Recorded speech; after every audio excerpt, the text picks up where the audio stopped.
त्रिदलं त्रिगुणाकारं त्रिनेत्रं च त्रियायुधं त्रिजन्म पापसंहारम् एकबिल्वं शिवार्पणम् त्रिशाखैः बिल्वपत्रैश्च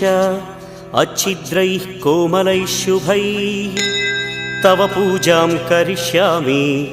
एकबिल्वं शिवार्पणम् कोटिकन्या महादानं तिलपर्वतकोटयः काञ्चनं शैलदानेन एकबिल्वं शिवार्पणम्